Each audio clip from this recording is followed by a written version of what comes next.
everyone, I am Bhavna Bansal and you are watching Law Abhyas. Friends, as you know कि हाल ही में CA के rules को लागू कर दिया गया है। तो क्या है सिटीजनशिप अमेंडमेंट एक्ट 2019 और उससे जुड़े उसके रूल्स, ये किसके लिए फ़ायदेमंद है, किसके लिए डिस्क्रिमिनेटरी है और इसके अदर प्रोविजंस क्या हैं, चलिए समझते हैं।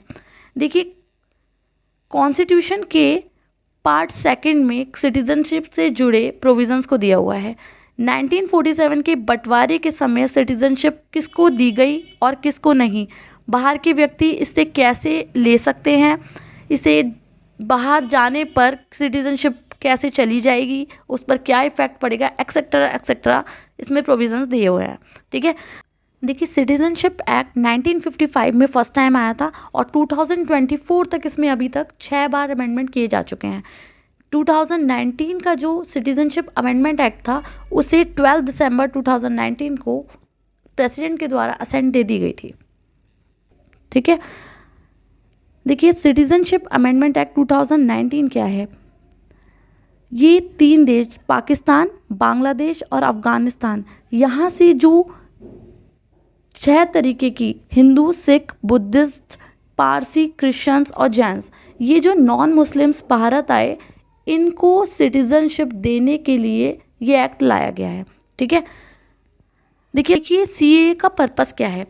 तो जो नॉन मुस्लिम इन 3 कंट्रीज़ में से 31 दिसंबर 2014 से पहले भारत आ चुके थे, उनको भारत पे नागरिकता दिलाना।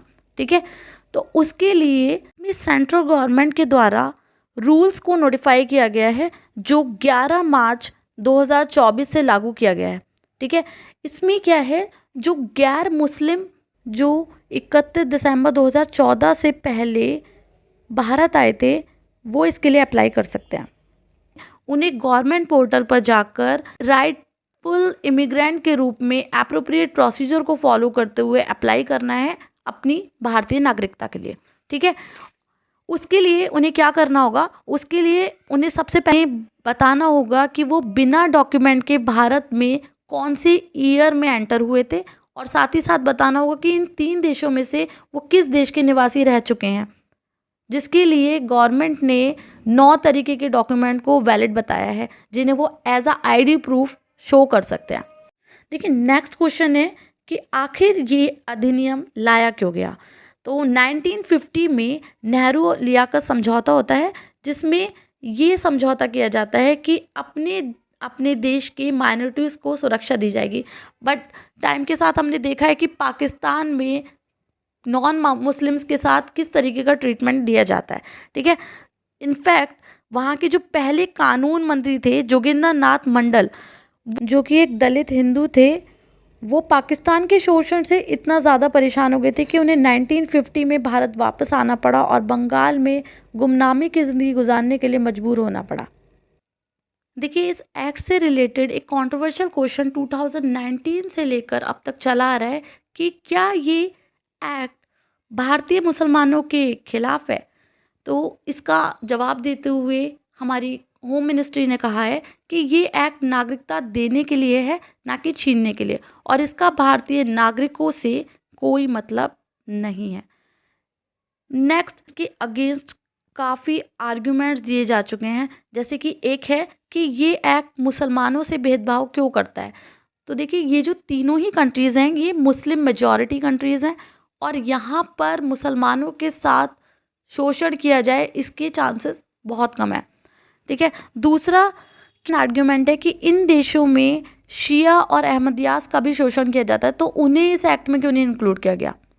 तो देखिए, इसका आंसर है कि ये जो सीएए है, इसका पर्पस धार्मिक अल्पसंख्यकों के लिए है, ना कि मजहब से पीड़ित माइनॉरिटीज़ के लिए। ठीक है, नेक्स्ट क्वेश्चन है कि ये जो एक्ट है, क्या ये पहली बार लेकर आया गया है ऐसा कोई एक्ट।